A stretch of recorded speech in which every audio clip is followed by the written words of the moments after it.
dia, boa tarde, boa noite. Meu nome é Thierry Julian, eu faço licenciatura em matemática na Universidade de São Paulo e hoje eu estarei apresentando um trabalho. é, o nome do curso é Práticas de Ensino de Álgebra no Ensino Básico e eu tinha que montar um trabalho, uma sequência didática sobre ou polinômios ou números inteiros. Eu escolhi números inteiros e tinha que aprofundar um pouco é, nesse trabalho, mostrando alguma característica dos números inteiros, como por exemplo os números de Fermat, né? E aí eu montei o trabalho, a sequência didática é, dos números inteiros e no final eu apresentarei um pouco sobre os números de Fermat, né?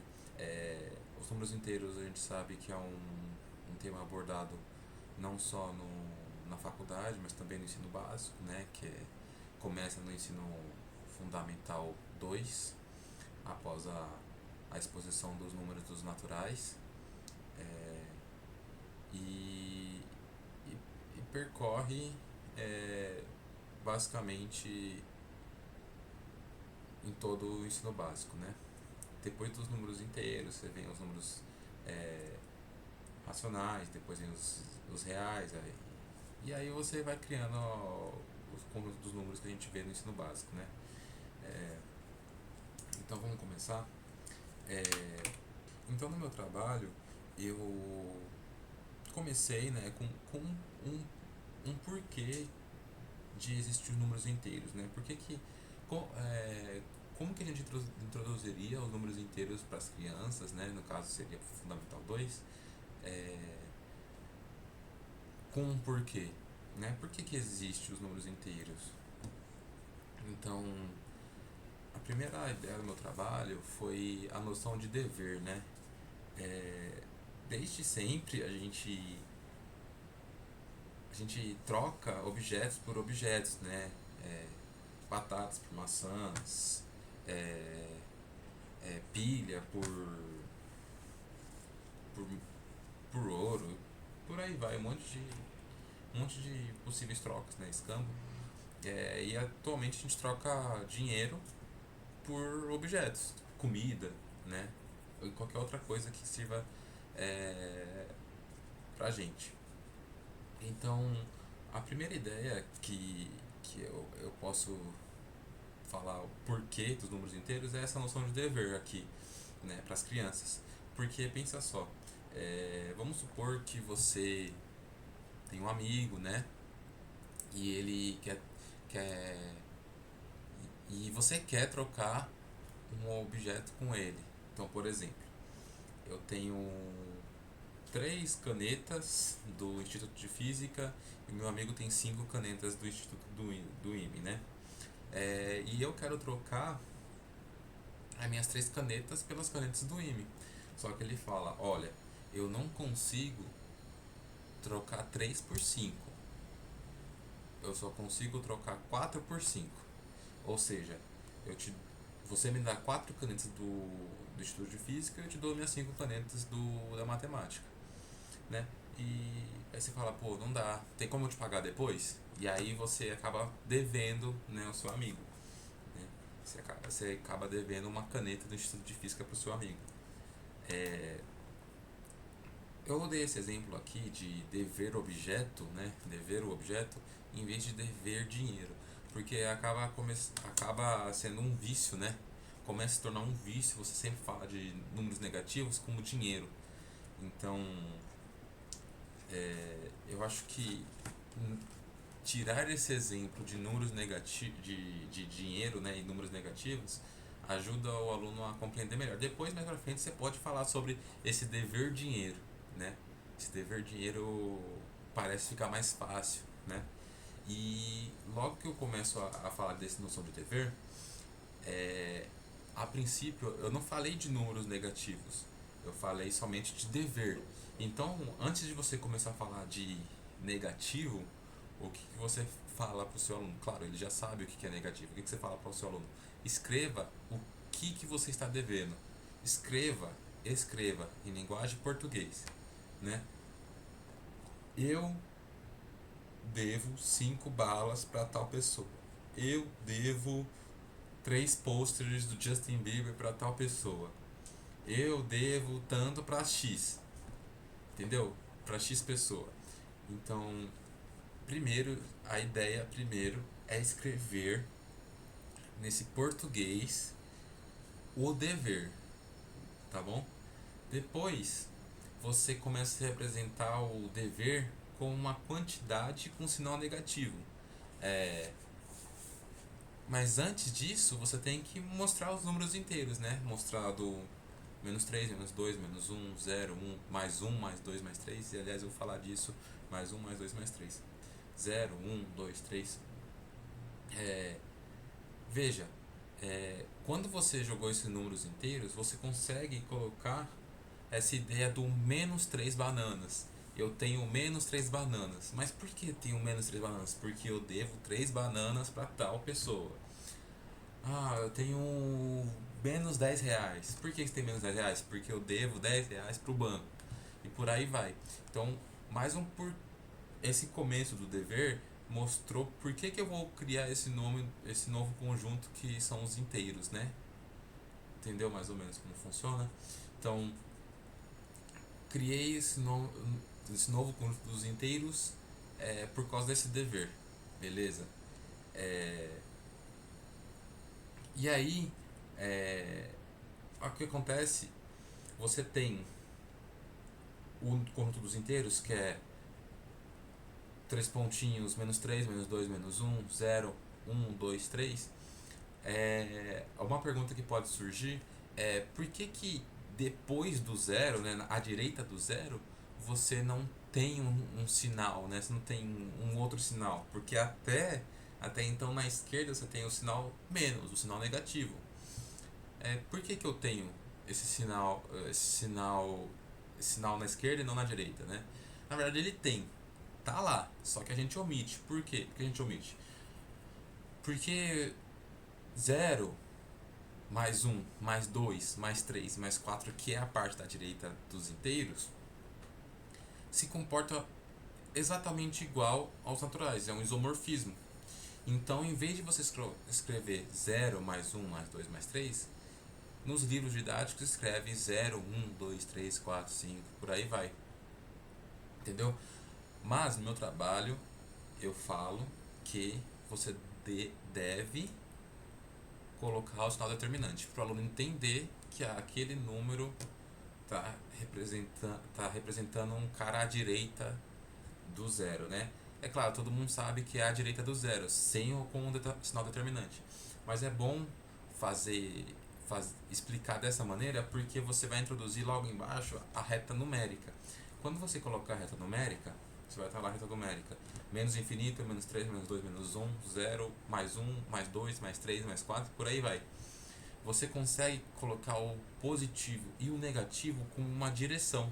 O sinal de soma e o sinal de subtração você consegue colocar com uma direção. Então, se eu estou somando, eu estou indo para a direita.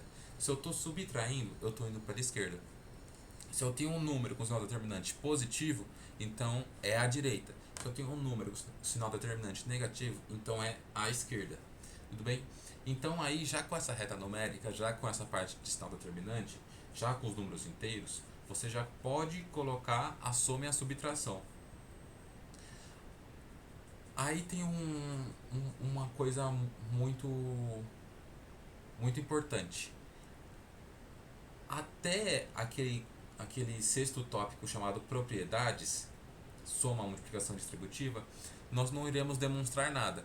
Nós só mostraremos que funciona.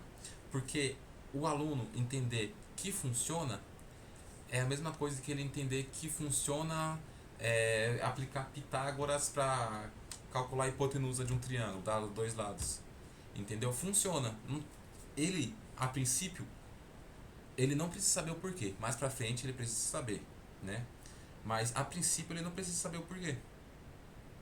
Então, soma com positivo mais soma com positivo vai dar um positivo lá pra frente.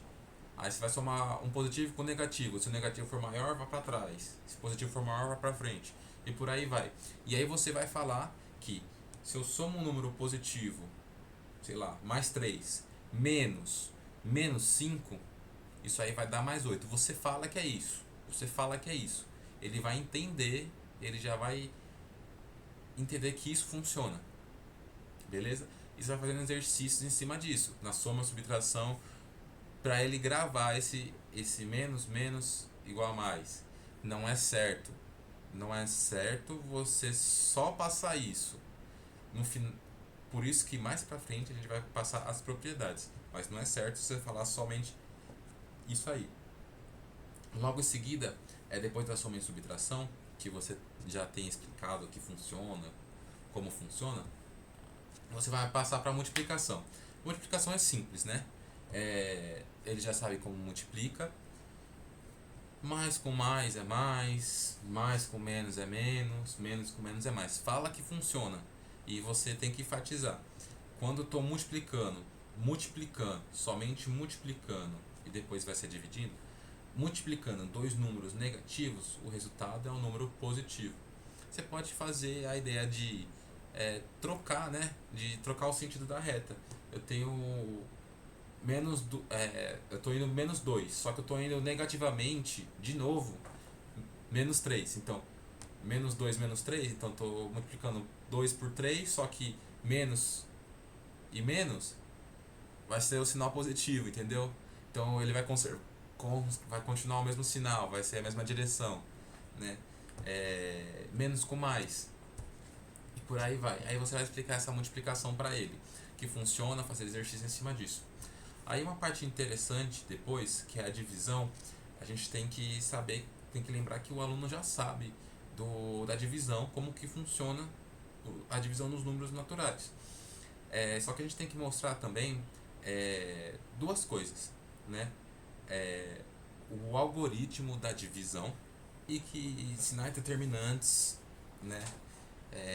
Quando divididos, soma com soma, dá positivo, positivo com negativo quando divididos dá negativo, negativo com negativo quando divididos dá positivo e por aí vai. Então essas duas partes são importantes. O da divisão, a parte do sinal determinante da divisão acaba sendo a mesma coisa da multiplicação, só que essa parte do algoritmo da divisão é importante porque a gente vai precisar para os primos de Fermat, que a gente vai chegar lá, e também para quando o aluno chegar no ensino médio, ele vai ter o tópico polinômios. E esse tópico você precisa saber como que funciona o algoritmo de divisão, como que eu consigo dividir corretamente para poder dividir polinômios. Então é importante essa parte do algoritmo da divisão lá pra frente, porque a gente vai falar mais tarde. Módulo simples, né? O módulo de um número positivo é ele mesmo, o módulo de um número negativo é só você trocar o sinal, né? Potenciação acaba sendo basicamente multiplicação, né? Porque você tem uma potência de 2, potência de 3, potência de 4, potência de 5, né? Não vamos colocar 5,5, porque aí já acaba caindo em radiciação, mas colocando um número natural n aí, você vai ter, sei lá, 3 elevado a 7, menos 3 elevado a 5, alguma coisa assim que você possa trabalhar dentro da sala de aula. Então, na radiciação, o importante é você tirar raízes quadradas, né, de números que são quadrados perfeitos, tipo 25, 4, 169, entendeu? Então, isso é importante por enquanto. E aí, quando o aluno fizer a pergunta, professor, e raiz de 3, e raiz de 6, e raiz de 13, aí você fala, aí a gente não consegue escrever ela como multiplicação de dois números inteiros, logo a gente não consegue resolver essa conta. Mas depois, lá na frente, a gente vai conseguir quando introduzirmos os números reais. E aí você pode dar essa explicação assim, que acho que por volta do 8º ano, 7º ano, você já começa a entender, ele já começa a entender que funciona no conjunto dos reais, né? E depois, quando você colocou a multiplicação e a divisão, você já pode colocar os números primos, né? Números primos, que eu vejo muita pessoa falar, é um número que é divisível por um e por ele mesmo. Só que tem uma sutil diferença entre você falar que um número é divisível por um e por ele mesmo, e falar que o número primo é um número divisível somente por um e por ele mesmo. Esse somente está restringindo o número primo com só dois divisores, ele mesmo e um.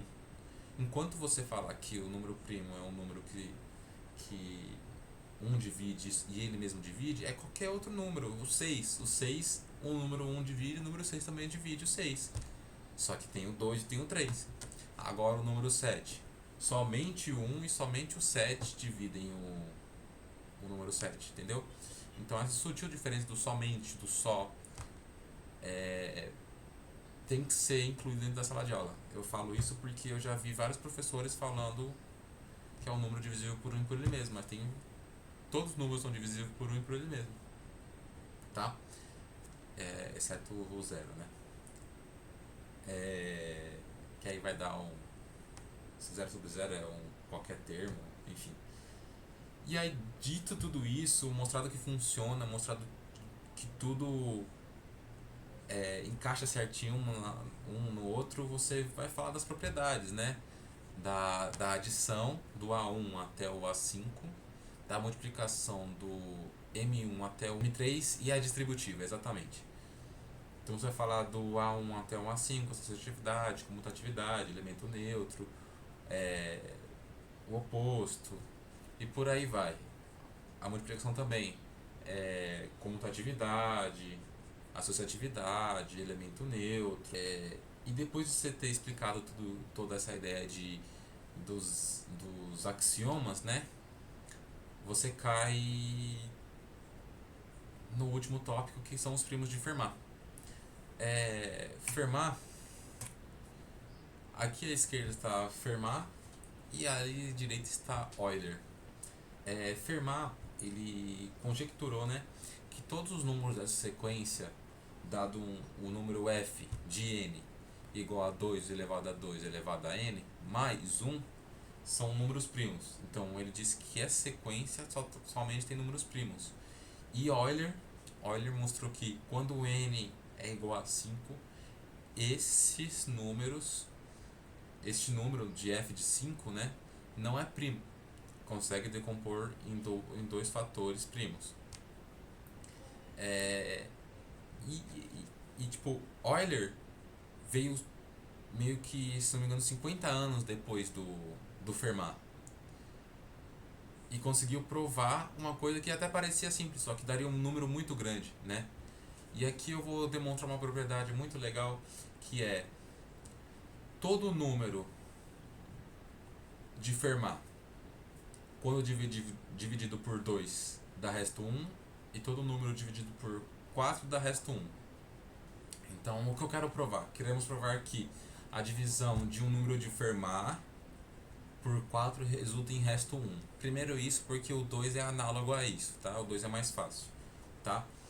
Então, a gente tem que lembrar do algoritmo da divisão, como que funciona, né? Um número A, quando eu quero dividir por um número B, resulta em A igual a B vezes Q mais R.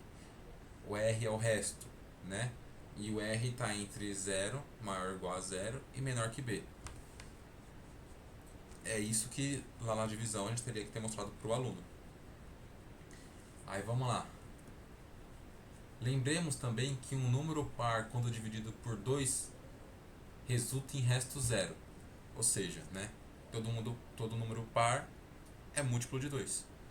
E um número ímpar, quando dividido por 2, resulta em 2 vezes t mais 1, por exemplo, né? Então vamos lá.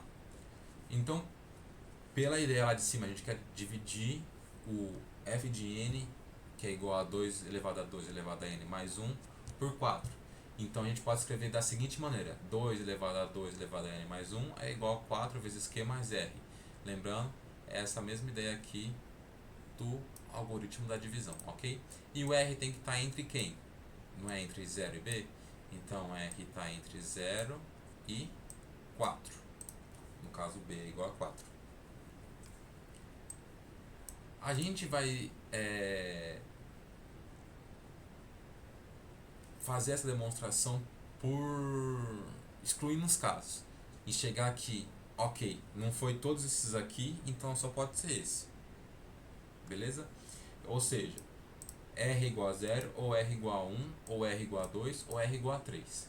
Então a gente vai excluir primeiro a opção R igual a 0, R igual a 2 e R igual a 3. Se não for nem 0, nem 2, nem 3, então tem que ser 1, né? O princípio da não contradição.